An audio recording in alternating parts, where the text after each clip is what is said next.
So today, date na namin sa Hong Kong, pero ang itinerary namin is pupunta kami ng Macau. Ituturo ko sa inyo yung step by step kung paano pumunta ng Macau from Hong Kong, lalo na kung yung hotel mo is Rambler Oasis Hotel. Umuulan na naman dito sa Hong Kong. So, ang second day namin, umuulan.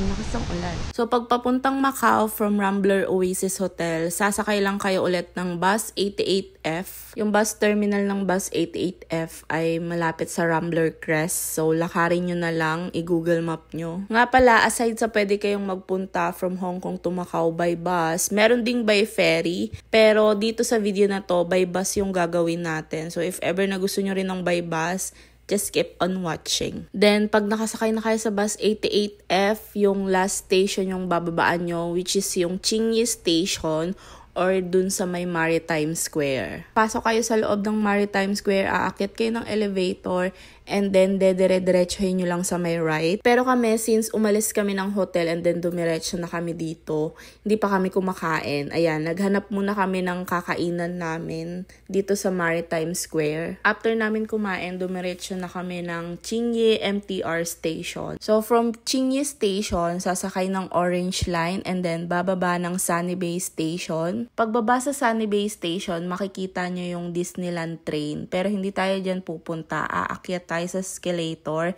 And then, exit kayo sa exit A. So, sundan nyo lang yung nakalagay na exit A. Hanggang sa makababa kayo at makalabas kayo ng MTR. So, dun yung mismo itatap yung octopus card nyo palabas. Paglabas, sundan nyo lang yung mga nakalagay na B5. Paglabas nyo ng MTR, makikita nyo na agad yung B5 na yan. Basta sa exit A kayo, bababa. Ito.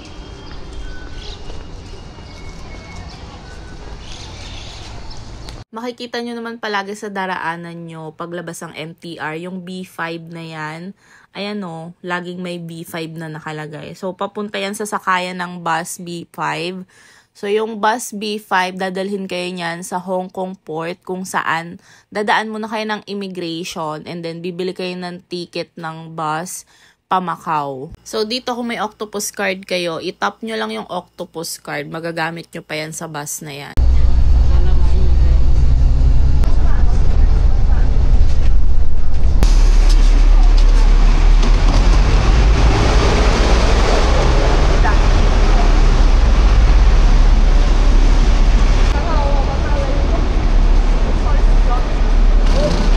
Pagdating ng Hong Kong Port, pasok lang kayo sa loob and then makikita nyo na to kung saan kailangan i-scan nyo yung passport nyo and then pipicturean lang kayo dyan. After nyan, sundan nyo lang yung mga sign na nakalagay to Macau hanggang sa madaanan nyo yung bilihan ng ticket pa Macau. So, bibili kayo ng ticket. After nyo makabili ng ticket, sundan nyo pa rin yung mga sign na nakalagay na to Macau hanggang sa makalabas kayo and hanggang sa matuntun nyo yung bus na sasakyan nyo, which is yung HZMB na bus going to Macau. Pagdating nyo sa Macau Port, dadaan din kayo ng Macau Immigration. Kaya make sure talaga dala-dala nyo yung passport nyo kasi pag pupunta kayo ng Macau, ilang beses kayong dadaan ng immigration pati pabalik ng Hong Kong. After nyong makalagpas sa immigration, hanapin nyo na yung bus terminal kung saan pwede kayong sumakay ng bus 101X or bus 102X. Basta palagi nyo lang sundan yung mga bus logo na makikita nyo. So, ang napili naming sakyan from Macau Port is yung 101X na bus going to Senado Square. So, ilalagay ko na lang sa screen kung ano yung eksaktong bus stop kung saan kayo bababa. Dahil nagutom kami sa biyahe namin, pagkababa namin ng 101X, naghanap muna kami ng makakainan and then nakita namin to. So, ilalagay ko na lang kung ano yung pwede nyong i-search sa Google Map if ever na gusto nyo rin kumain dito. If ever na Senado Square din yung una nyong pupuntahan dito sa Macau. Malapit lang to sa binabaan namin na bus stop, as in konting lakad lang. I-search nyo na lang yung name nung kanilang restaurant.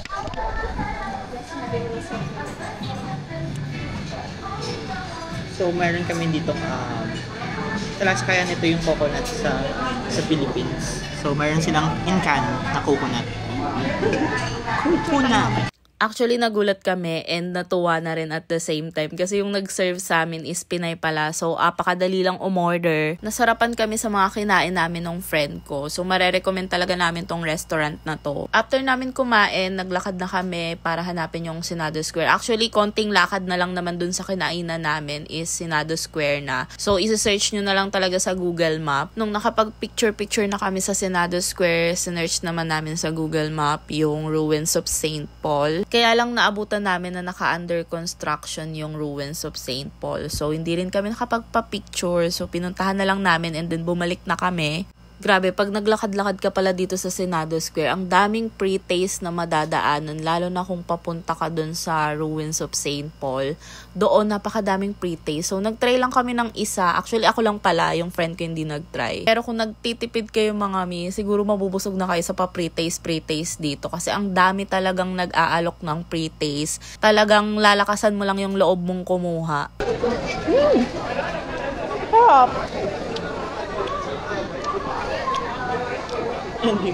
Ay, gusto lang yung ano nila kakapriti. So, after maglibot-libot sa Senado Square, search nyo lang sa Google Map itong bus stop na nakalagay dyan sa screen. And then, sakay lang kayo ng 21A na bus. Para sa Kotay Strip naman tayo bababa. So, doon naman tayo maglilibot-libot. So, dito, dalawang bus stop yung pwede nating babaan sa may Kotay Strip. Mamimili lang kayo kung bus stop ng City of Dreams or bus stop ng The Londoner. Pero mas maganda if sa Londoner na bus stop din kayo mismo bumaba para malibot nyo na yung Londoner and then tawid na lang kayo sa Venetian and Parisian, bahala kayo. Magkakalapit lang naman yung mga yan, so malilibot nyo talaga yan. Kami ng friend ko, naglibot-libot lang kami ng konti and then more on picture talaga. Pwede rin naman kayo pumasok sa loob, just make sure lang na hindi kayo magvi-video kapag malapit na kayo sa mga casino. Kasi baka mahuli kayo, bawal daw yun eh. Pero sobrang syala ng mga CR dito as in. And if ever na gusto nyo ring itry itong palibreng Sky Cable sa Wynn Palace, search nyo lang sa Google Map yung Sky Cable Wynn Palace and kayang lakarin na yan kahit from Venetian, Londoner pa kayo manggaling. Basta 4 PM to nag-i-start eh. Hindi ko lang alam kung hanggang kailan yung libre nilang pasakay. Pero kami, pumila lang din kami dito sa Sky Cable. So, nakasakay naman kami nang walang binabayaran. Sa sobrang pagod namin ito, hindi na namin na-videohan yung pauwi. Pero ilalagay ko na lang sa screen yung mga sinakyan namin pauwi. I-pause nyo na lang.